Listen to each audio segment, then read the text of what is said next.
This is our village, sir. Oh, I see. Wow. Yeah, see the beach. Yeah.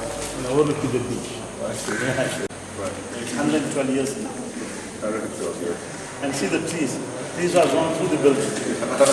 We don't cut the tree.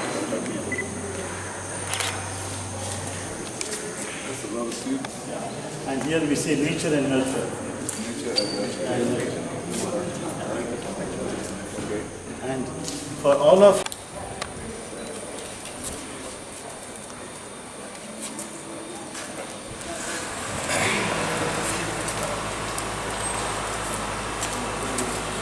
just Yeah, right at the end of this. see the view here, sir. See the view. That is the ecosystem. It was just up there. By Lectures and Debate Club, BIT and BEATS, to talk on sustainability, building in harmony with the natural world. It's a really a wonderful early Sunday morning. I think we have just created history here. Have you ever had a session so early in this college? Yes, I think it's worth the loss of sleep and of course being a Sunday. At this moment, I like to express my regret for the little delay that has happened. You have come so early, and but I'm sure it will be worth the effort that you've taken. God, the most merciful and beneficent. Respected Dr. Kenyang and your colleagues, heads of institute, and all my students and friends. I am humbled and honored today to stand in front of you in our own institute because for me, Dr. Kenyang is something beyond my expectation. This is the third time lucky kind of a thing with me and Dr. Kenyang. 8 years back, I had an opportunity to introduce Dr. Kenyang without knowing who is this great personality. There was a function in Mumbai where the organizers of the function, they asked me to introduce Dr. Kenyang and the other famous personality.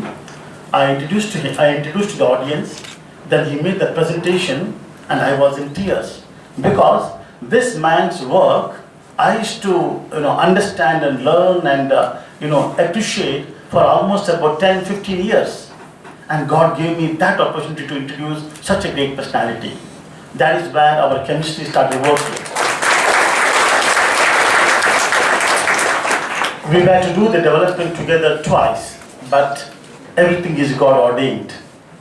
What we call it as everything is not coexistence, what they say? Everything is? No, coincidence. Coincidence. You see, you must understand me. I am not like Architect Ashok Mendonca, who spoke all about the technical word and etc. I am a school dropout. Okay, so for me, I have just 50 years of solid practical experience. I speak with a practical approach. So everything is God ordained. So twice, Dr. Kenyang made a design, one for our BGRT, a unique project of ours in Bangalore, one for a large 84 acres of master plan. But unfortunately, we couldn't start the construction.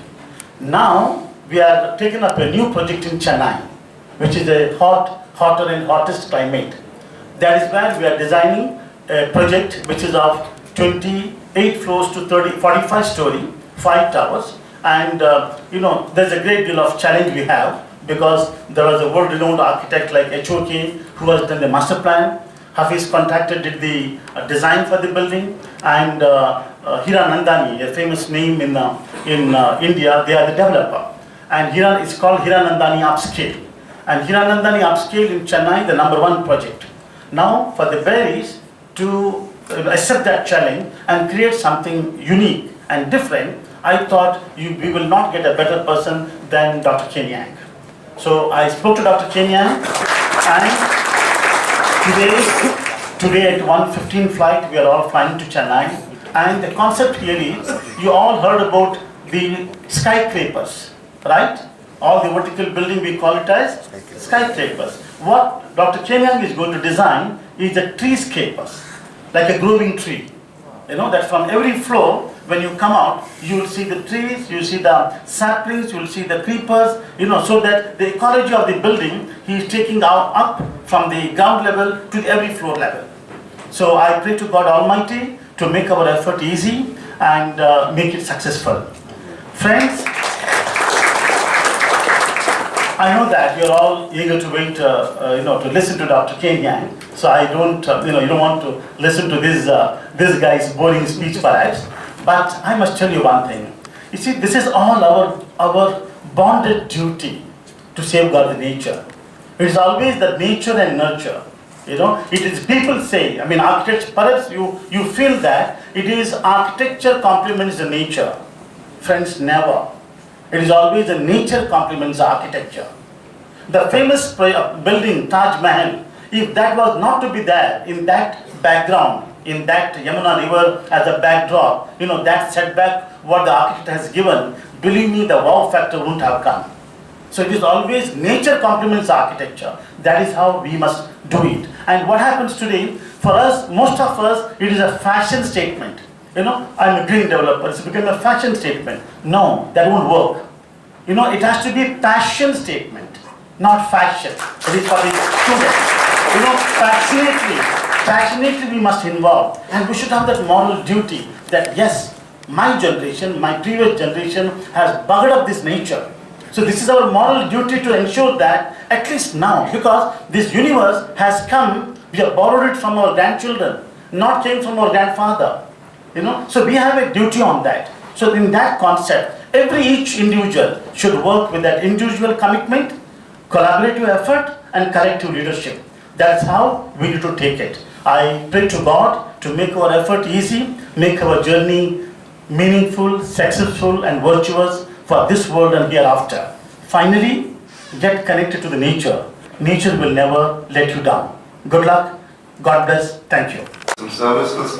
Ecosystems is very important that we must emulate, but it's extremely difficult because these are things that nature does for us without human intervention. Photosynthesis, sequestering of the pollution in the air and gas, the contaminating gases that we emit from our production systems. And so if nature is diminishing, then these systems are finite, and that will increasingly make the earth barren and unlivable. And so we need to try and imitate, replicate as much as possible ecosystem services. But nature is so complex that it is impossible for technology to do this. We have to find ways to do this, and so this is what I call that we try and augment nature. We try and make use of nature to try and supplement our built environment. One of the things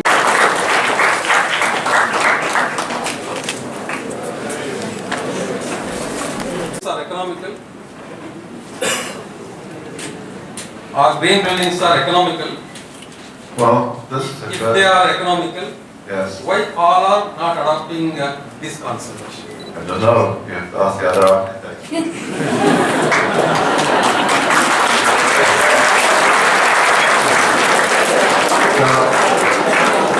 When we design a green building, we're not trying to budget for green features. We intend to 25% depending on how green we want to make it. The Solaris building that we did in Singapore got rated Green Mark Platinum, which is one of the highest level you can get in Green Mark, and that was delivered at 6.3% over industry standard for that building. Now, with the energy and water savings, the 6.3%, it was amortized over 8 years. So after 8 years, you get the 6.3% capital cost paid up, but you still continue to get the savings in water energy, which works out to be 70 cents US dollars per square foot. And so green buildings pays for itself, but you have to design for it. The owner must be the mindset that they want to because it's such from day one to have to budget a little bit more for green building in order to achieve this, these figures. His initial cost is more, sir. Sorry? His initial cost is more compared to. Yeah, so it's between 6.3% more. 6.3% over industry standard of a cost for this particular building type, but paid back within 5 to 8 years. So with your permission, shall I give him an answer from the Yeah, developer's perspective? Please. Friends, you see, that's the reason I told you green is a passionate, it is not a faction. That's what sir told us. You see, the developer, unfortunately I'm also a developer community guy, we have a lot of pride and greed. We always want to amass the wealth, and the second aspect is, when you invest on a green building, you need to invest as a capital cost. And I'm developing a building and you are going to leave. So why should I spend that extra money where you are going to live? This is the mindset. So what we are doing in India, because in India, 21st century is for India, whether Mr. Kenyang likes it or not. Okay, 21st century is for India. So in this India, we are going to build a lot of built environment, in millions and millions of square foot. So that requires a green. So we are talking under the Indian Green Building Council. We are talking to the Government of India and most of the state government, wherein we want to make green as a mandatory requirement in the planning itself. It's like a National Building Code, NBC. In the National Building Code, we bought, that is under the Indian Green Building Council's effort, we bought Chapter 11. And the Chapter 11 is the first time in NBC, sir, it's for information, in the National Building Code, for the first time anywhere in the world, we bought Chapter 11, incorporated, and made it green as a, we have not made it mandatory as such, there's a lot of opposition, we are slowly building up. So, God willing, in about 5 years' time, this is going to be a mandatory. When we say mandatory, we don't say it has to be platinum or gold, but minimum is certification. Minimum certification, and then comes silver, gold, and platinum. And you see, that is where the commitment comes. That is where the commitment comes. That is where architecture, the practicing architects and our future generation. That you are the future of India and you are the future of this nature. So you need to emphasize when you take up a project. You must educate, you must handhold the client and tell them that how to bring in the green aspect, sustainable feature in the built environment. For that, first and foremost, you must become Kenyang. Are we ready?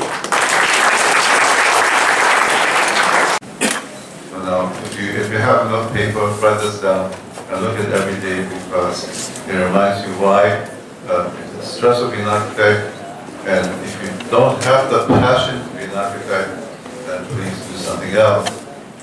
Now, the first thing that makes architecture very stressful is that architecture is business architecture.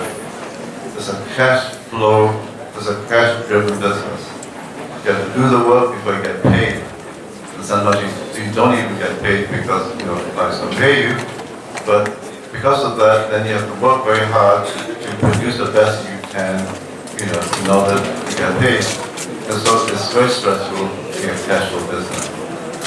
The second aspect is that it is a delivery-intensive business. Now, on a given day, could you please shut up to the back?